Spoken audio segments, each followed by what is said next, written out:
Hello friends, welcome back with another video on my YouTube channel The Nursing Group. Now today we'll discuss about the intramuscular injection. ठीक है, तो basically क्या होता है बेटा, intramuscular injection एक हमारा क्लिनिकल प्रोसीजर होता है जो कि हमें परफॉर्म किया जाता है। हम कहाँ पे परफॉर्म करते हैं? Inside the clinical area. इस प्रोसीजर के अंदर हम ये चीजें चेक करते हैं कि एक आईएम इंजेक्शन, इंट्रामस्कुलर इंजेक्शन किस तरीके से किसी पेशेंट को दिया जाता है, क्या उसका डिग्री ऑफ एंगल रहता है, किस टाइप की मेडिसिन हम इंसर्ट करते हैं और क्या हमारे टेक्निक्स रहती हैं और किस तरीके से हमें प्रिकॉशंस लेने होते हैं। तो ये सारी चीजें इंट्रामस्कुलर इंजेक्शन के प्रोसीजर के अंदर देखते हैं हम। ठीक है, तो इसमें क्या होता है बेटा, सबसे पहले इसमें होता है इंट्रामस्कुलर इंजेक्शन। ठीक है, अब इसकी जो डेफिनेशन क्या है इसकी, देखो, इंट्रामस्कुलर इंजेक्शन जिसको हम आईएम बोलते हैं is a procedure that involve injecting medicine into a muscle. ठीक है, तो इंटरमस्कुलर इंजेक्शन क्या होता है? इंटरमस्कुलर इंजेक्शन प्रोसीजर होता है जिसमें हम कुछ मेडिसिन होती है जो कि हमारे लिक्विड फॉर्म में होती है।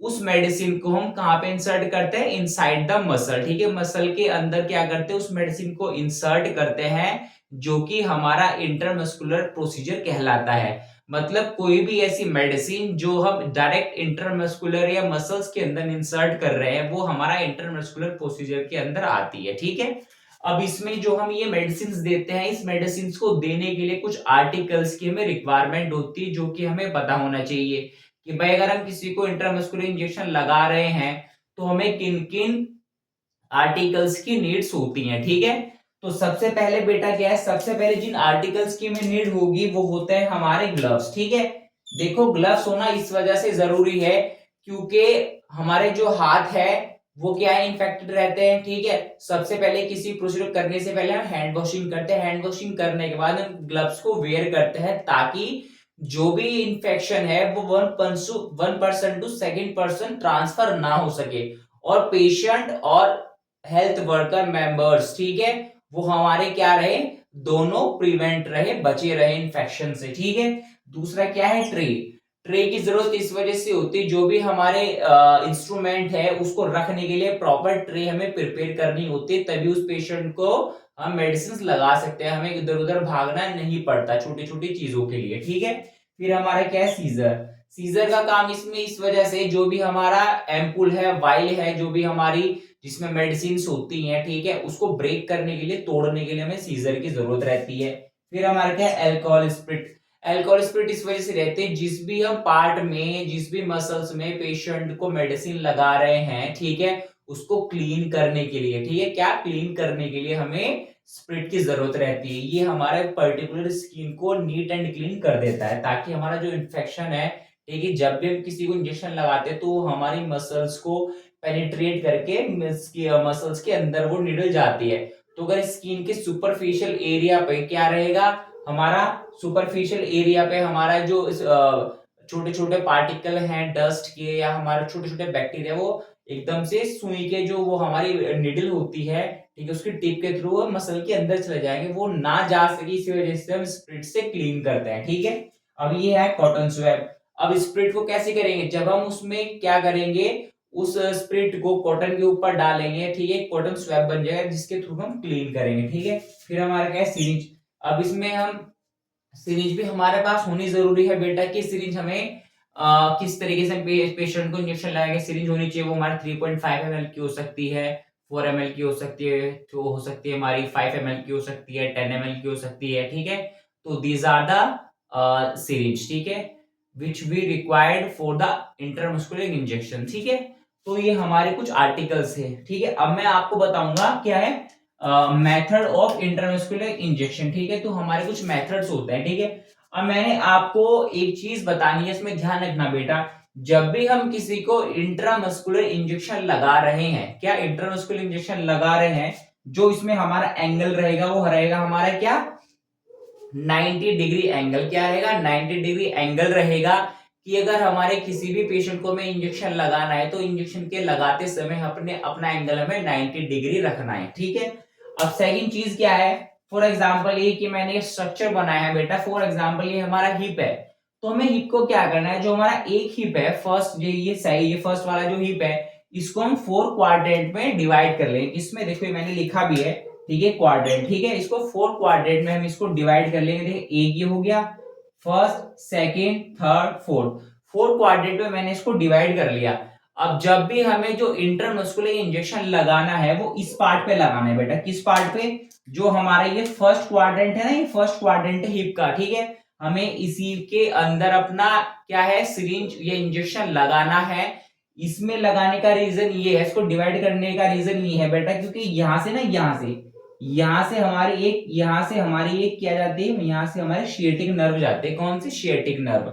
अगर हम इसका मेजरमेंट अच्छे से नहीं करेंगे तो ये वाली नर्व पंचर हो सकती है। अगर इसमें हमारी जो इंजेक्शन है, ठीक है, वो हमें आईएम देना था, ठीक है, तो अगर हम इस नर्व में वो इंजेक्शन या वो मेडिसिन इंसर्ट कर लेते हैं जो कि सिर्फ इंट्रामस्कुलर इंजेक्शन के लिए होती है, ठीक है, वो मेडिसिन अगर हम इसको डायरेक्ट आईवी दे देंगे, ये नर्व पंचर कर देंगे, तो हमारा पेशेंट क्या हो जाएगा, पैरालिसिस हो जाएगा, और जिसकी वजह से हमारे पेशेंट में परमानेंट उसके लोअर लिम्ब के वो मूवमेंट से वो काम करने बंद कर देंगे, ठीक है। इसी वजह से इस चीज को क्या करने के लिए, इस चीज से बचने के लिए और पेशेंट को इंजर्ड ना किया जाए, ठीक है, अपनी एक केयरलेस की जो केयरलेस होती है और जो हमारे प्रोसीजर होते हैं उसकी लैक ऑफ नॉलेज रहती है, तो ये सारी चीजों की वजह से ना हो, पेशेंट हमारा और ज्यादा हार्म ना हो, तो यही टेक्निक्स हम इस वजह से यूज करें ताकि जो भी हमारा प्रोसीजर है, जो भी हमारा काम है वो अच्छे से हो जाए, ठीक है।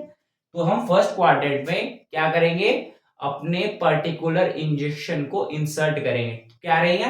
पर्टिकुलर इंजेक्शन को इंसर्ट करेंगे। डिग्री ऑफ एंगल क्या रहेगा हमारा? 90 डिग्री एंगल रहेगा, ठीक है। 90 डिग्री एंगल देखो ये रहता है, जैसे कि हमारा ये लेयर है, ठीक है, ये हमारा क्या है, ये लेयर है हमारी, पहले क्या होते हैं, एपिडर्मिस, डर्मिस, सबक्यूटेनियस। अब यहाँ पे जो हम डिग्री ऑफ एंगल रखेंगे, ठीक है, क्या रखेंगे, डिग्री ऑफ एंगल, तो डिग्री ऑफ एंगल इसमें हमारा ऐसा रहेगा, कैसे?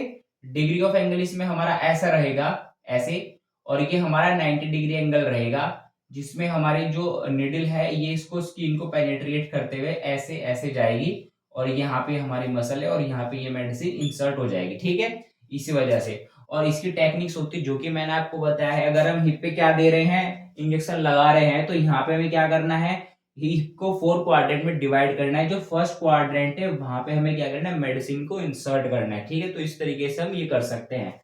अब यहाँ पे जो इस मसल्स का नाम होता है, इस मसल का नाम होता है बेटा ग्लूटियस मेडियस।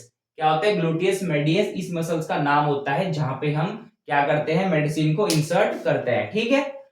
अब ये वाला हो गया हमारा कौन सा, हिप मसल की बात हुई है, ठीक है। इसमें क्या करेंगे, हम पहले हिप को 4 क्वाड्रेंट में डिवाइड करेंगे, 90 डिग्री एंगल पे मेडिसिन को इंसर्ट करेंगे, ठीक है, तो ये चीजें होती है। अब सेकंड जो साइड होती है हमारी, सेकंड साइड होती है हमारी डेल्टॉइड मसल। कौन सी? डेल्टॉइड। देखो डेल्टॉइड मसल ये वाली होती है हमारी, कौन सी, जो मेरी शोल्डर वाली मसल है, ये वही डेल्टॉइड मसल है। अब यहाँ पे जब हम किसी भी पेशेंट को इंजेक्शन लगाते हैं तो यहाँ पे टेक्निक्स होती है, कौन सी टेक्निक होती है, जिस टेक्निक का नाम होता है वी शेप टेक्निक। कौन सी? वी शेप टेक्निक होती है इस तरीके की।